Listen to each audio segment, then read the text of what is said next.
নমস্কার বন্ধুরা, তনুর ভিলেজ কিচেনে সকলকে স্বাগত জানাই। আজ আমরা বানাবো নিরামিষ একটি রেসিপি, কাশ্মীরি আলুর দম, যেটা অষ্টমীর দুপুর কিংবা নবমীর সন্ধ্যা লুচি কিংবা পোলাওর সাথে একদম জমে যাবে। তার জন্য কিছু গোটা আলু আমরা নুন দিয়ে সেদ্ধ করে নিয়েছি। বাটিতে সামান্য হিং জলে ভিজিয়ে রেখেছি। আপনারা চাইলে গুঁড়ো হিংও ব্যবহার করতে পারেন। প্রথমে আমরা একটা ভাজা মশলা তৈরি করে নেব। তার জন্য 1 চা চামচ মৌরি, হাফ চা চামচ জিরে, ছোট 4 টুকরা দারচিনি, একটা তেজপাতা আর 10টা গোলমরিচ শুকনো কড়াই ভেজে গুঁড়ো করে নেব। গুঁড়োটা কিন্তু আমরা পুরো ডাস্ট করব না। এদিকে আলুগুলো একটু আমরা কাঁটা চামচ দিয়ে ফুটো ফুটো করে নিচ্ছি, রান্নার পর যাতে আলুর ভেতর অবধি মশলা ঢুকতে পারে। এবার একটা বাটিতে 4 চামচ টক দই, এখানে আমি আমুলের দই ব্যবহার করেছি।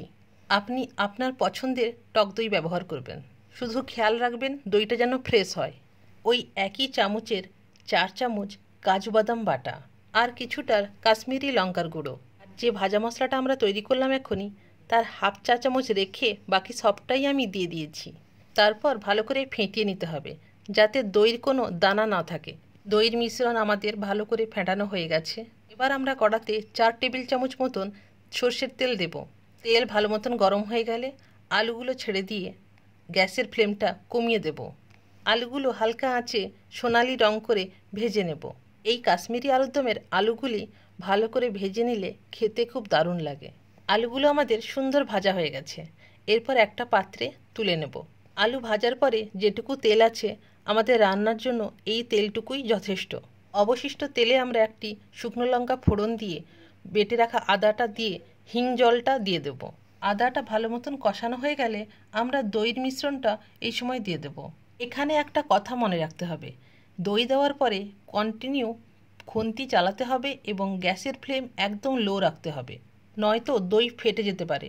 এই সময় ঝালের জন্য লঙ্কা গুঁড়ো, হলুদ গুঁড়ো আর সামান্য একটু লবণ, যেহেতু আলু সেদ্ধর সময় আমরা লবণ দিয়েছিলাম, তো লবণটা দেখে দেবেন।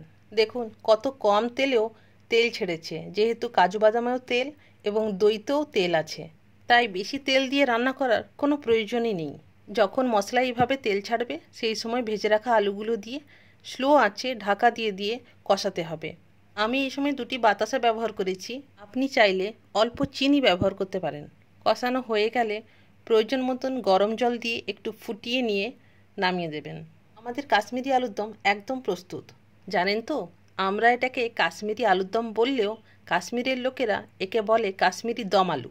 যদি আমরা রান্নার সময় তেলের কথাটা একটু মাথায় রাখি, তাহলে রান্নার স্বাদের সঙ্গে সঙ্গে স্বাস্থ্যের দিকটাও পুরোপুরি বজায় থাকে। যদি রেসিপিটি আপনার ভালো লাগে আর আপনি যদি আমার চ্যানেলে নতুন বন্ধু হয়ে থাকেন, চ্যানেলটিকে সাবস্ক্রাইব